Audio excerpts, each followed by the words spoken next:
somebody else somewhere else in the world. We don't have anything. It's just just no information until it hits our hub. And one of the things that I enjoy doing is trying to solve that particular issue. So a bit about baggage. Passengers want to know where their bag is at all times through their journey. That makes sense. The things in your bag often cost more than your ticket. So people are interested in knowing where their bags are. One of the questions I was asked was, what about the other half of passengers? Yeah? This figure's gone up 20% since last year, so I think we're going to see it going up and up and up. Now, our baggage tracking work is there to enable airlines to tell passengers, if they wish, where the bag is. Okay, and it's an important distinction because they have to have confidence in the information that they are sharing. And today they don't. We don't have confidence in the information that we're sharing because we're relying upon a lot of human processes, a lot of manual scanning. When a bag gets scanned by a handheld scanner, that handheld scanner normally tells us where it is. I've watched handheld scanners going down the runway at 250 miles an hour because they've been left in a container full of bags. That means you can't scan any more bags at that station that day if you happen to be working in one particular place. So there are human issues with data, and there are also issues with some of the technologies, battery charging and so forth. So the airlines quite often don't share the information on where the bag is today, simply because they don't have that confidence. Now, the other issue they've got in terms of baggage data is the messages that actually drive bags around the world. I was trying to explain this a few moments ago to some of our exec team. When you check a bag in, the DCS, the departure control system, is going to send a message. And it sends that message to every single party involved in the journey. So tomorrow, I'm flying Geneva, Frankfurt, Reykjavik. There will be a message sent from the DCS to the systems here in Geneva, 2 of them, to receive a message. There'll be a system message sent to Frankfurt, 4 of them. And then, if I'm lucky, there'll be a message sent to Reykjavik, just 1 of them. There's a lot of messages. And do you know what we use for these messages? Just think of some modern things that you associate with messaging. iMessenger, Facebook, WhatsApp. Let's go back a few years. SMS. Remember SMS? MMS. Lots of good, solid technologies. We use teletype, ladies and gentlemen. Teletype messages. A technology that's so old, I can't even buy a teletype printer anymore if I want to. Teletype is point-to-point, direct lines. We go over a piece of copper between point A and point B. That's quite expensive. Teletype is a little bit inefficient. Yeah, we have character limits and blocks that we can't exceed. You know Twitter, when you post, used to be 140 characters? Teletype is 64. Okay, you have to bulk the message in. And then it's error-prone. It's error-prone because it's subject to human interpretation. They're human-readable messages. And humans are wonderful things. We can all read the same piece of text or hear the same speech and walk away with a totally different understanding of what that was about. Exactly the same with baggage messages. And then it's complex. I mentioned that for my trip tomorrow, there'll be 7 messages sent out to 3 locations. Those messages only get there if somebody sitting somewhere else has updated a table to say where that flight is going to and from, and the teletype address of the systems at that airport. And those do change because airports, as you can see outside, are always building new stuff. So we are going to work on that messaging challenge as well by introducing, Yannick mentioned earlier, the acronym XML. I will tell you what it's about because I believe in transparency. It's extended markup language, horribly complicated thing. Yeah? But it's basically the WhatsApp or the iMessenger of the future. So what are we doing? We've introduced tracking already. Yeah? We have Resolution 753. That's just about tracking bags across the airline networks, providing the visibility. all of our airline members have confirmed to us that they are aware of this and are working on it. Yeah. So all of the airlines are totally aware of this. We expect to see final implementation soon. There's also the airlines sharing that information, which they are doing. In terms of that faith and consistency and having the data, we're introducing RFID alongside barcodes. RFID, great technology for reading information, for tracking things. It's been now used in the retail industry for a couple of decades. What the RFID does is it allows us to, without any hassle, pick up every bag in an area and every bag as it passes a point. And to do that cheaply and effectively. It's a very, very efficient means to track the bags. That's going to bring some savings to our airlines and to our airports in terms of efficiency, because we're going to be able to do more reading more cheaply. So we're going to be able to collect that data, hopefully without seeing the RFID readers going down the runway at 250 miles an hour, mainly because they're fixed infrastructure. In addition to that, I mentioned the messaging and that teletype. Well, that ancient teletype has to go. We've introduced XML, the internet version. We've got another great acronym, NEXTTii, and I honestly can't remember what that stands for. But we're using these things because what they let us do is send information securely, signed, digitally signed, and efficiently, and with backup, so that if we accidentally cut the line for a few minutes or a few hours, those messages all get queued and resent again later on. Not always the case today. So IATA is introducing these three things. Tracking you've already got a good take on, RFID is coming fast, and XML is working with it. Now, why, the heart of it, we want this for the passengers?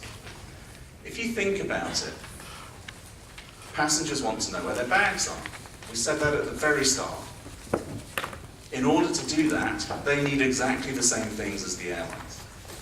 They need visibility on their bags.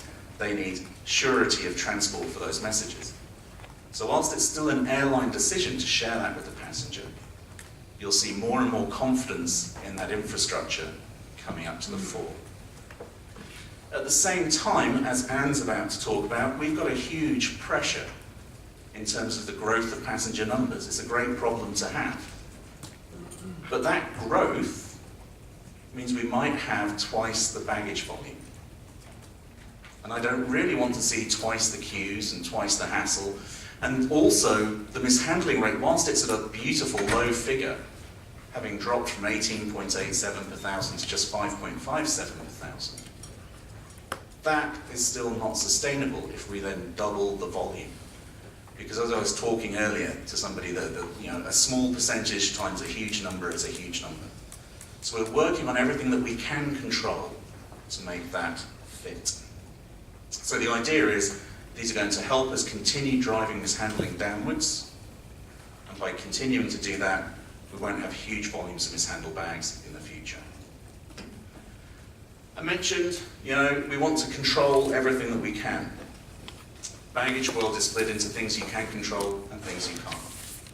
We can't control flight delays in the baggage world, but we can control when a flight comes in, knowing all the bags as they come off, in order to rush a few of them through to the next flight. We can do that. Proactive baggage maintenance. We want to make sure that the airlines, the airports, and the ground handlers all have the information that they need, all have the tools that they need. The reason for that is that today, I can't have somebody from a really major airline telling me that baggage is a black hole until it hits their hub. That just doesn't work for us. We can't do it.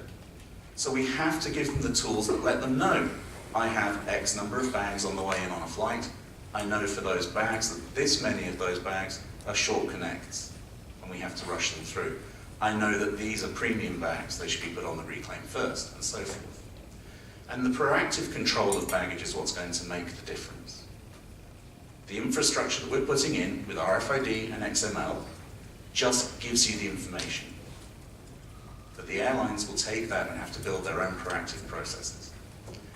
And then we want to build a sustainable baggage operation. And if you look at the future, today, 4.5 billion baggage labels, tomorrow, 8 and a bit billion. That's a lot of labels. And we want to move to a reusable world, and RFID is key to that. We also want to move to a world where we don't have to have somebody meeting every bag and rushing it around. So we need to improve those processes. So a lot of work being done. You've got tracking today in place. We've seen that being developed over the last few years. You'll see RFID and XML coming out in the future. With that, I'd like to hand over to Anne. Anne, as you can see, she is next. Thank you very much for your attention. Thanks very much, Andrew. And now to kind of bring together the whole thing in a vision for the airports and for future travel, and Carnall, Program Manager, Future Airports.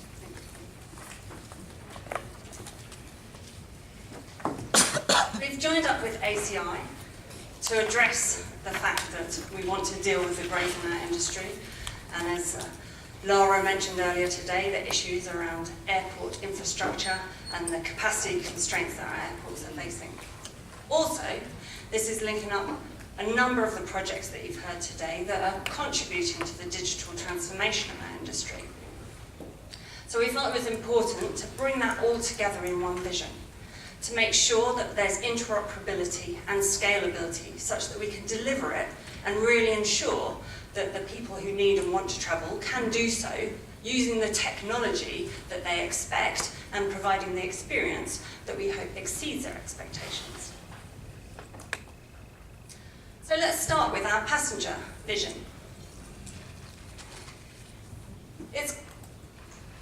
You need to remember that it's not just that more people are travelling, but actually those people are travelling more often, and that fundamentally shifts their expectations about the service that they want and what they expect in each of the locations that they go to. In our industry, it's not right that solutions that are great just sit in one area. There's a value in making sure they translate into another place to provide the best experience for passengers across their end-to-end journey. But what we're seeing as well is that the information that you might need for operational processing and passenger and commercial data, actually, those two aren't separate anymore. And there's a broader array of commercial information that would have an impact on passenger operations and vice versa. So let's take an example of that. Say, for example, in a few years' time, airlines are better able to predict that a storm is coming. And so they know that they have to juggle a few flights around and put you on a different flight. You want that process to automatically happen, that it translates everything in your order. Not just that you're rebooked on a different flight, but perhaps the taxi that was going to be at the airport to pick you up is also going to be there when you're on a different flight. So we need to exploit the full potential of these individual projects to deliver the full transformation and make sure that both the commercial data is utilising your commercial account, what was given to you, what was delivered, what you experienced, matches the operational process data. So to take that storm example a little further, what do you want to happen to your baggage now that you're on a different flight?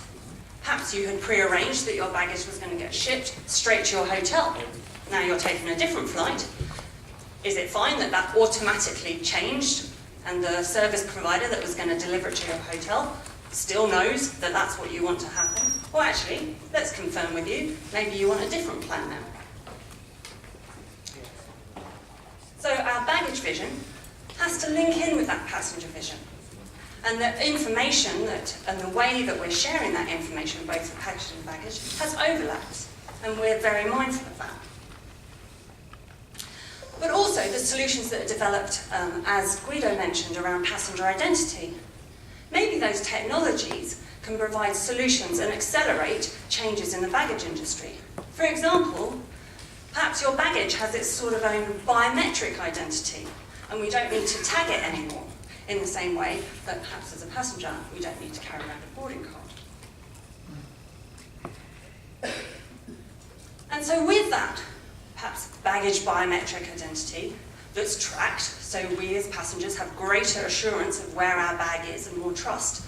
Maybe that drives a change in our behaviour, such that we're then more likely to pick up these off-airport service offerings and have our bags delivered straight to a hotel or picked up in advance. And then maybe that bag doesn't go through the same airport processes that it currently does. So that asks the question, when is a bag, or does it become cargo? And so should we look across at our cargo vision, move to that, cargo vision, to see whether there's technologies in the baggage and cargo world that are similar, or the way that data sharing is that similar to accelerate change in both areas. Of course, this all converges when we get to the aircraft, and our next vision vitally includes the aircraft turnaround element and synchronization of that process. So, exactly as we discussed around cargo and baggage, it's that same bit of data if the plane is going to arrive at the gate at a different time. It's the same bit of data that the baggage handlers need, as the cargo teams need, as the passenger terminal information teams. Some airports are coordinating all these elements and have really expanded the concept of airport collaborative decision making, expanding that in to include terminal decision making around where passengers are. And we fully encourage that and assume that that increases the capacity and utilisation of infrastructure. However, those developments, if they continue to happen in bespoke manners at different airports, represents a big scalability issue for our airlines, in terms of they can't provide the data that's needed to all those different airports in different ways. Which is why we felt they needed to pull this all together in a single next vision that will give the assurance to every part of that operational process that they're using the trusted and reliable data of the digital transformation. So as I've talked through the 4 elements of our next vision, I hope you've started to appreciate that kind of the areas of digital transformation and the uses of technology are actually very similar in each of those areas, which this little short video shows.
So we do believe that there is a benefit of all the digital transformation work we're doing and all the projects that we're doing. But also, we see that in coordinating and collaborating in delivering these approaches, ensuring interoperability and scalability will deliver a stronger benefit across our industry. And in fact, the way that we've assessed that and looked at that is the subject for a briefing session a little bit later. And we also see that in delivering all of these projects in a connected manner with an industry consensus approach will ensure that we can utilise our existing airport infrastructure to the full and potentially decrease the amount of additional infrastructure we require to ensure the predicted growth forecasts can be realised, and such that you and I are able to travel and not constrained by the infrastructure that's available. And this is all delivered, this is unlocked by the digital transformation of our industry. That's where the true value of any automation and off-airport processes will come, is that the right information is shared with the right person at the right time. Great, thank you very much, Anne. We do have a little bit of time for your questions.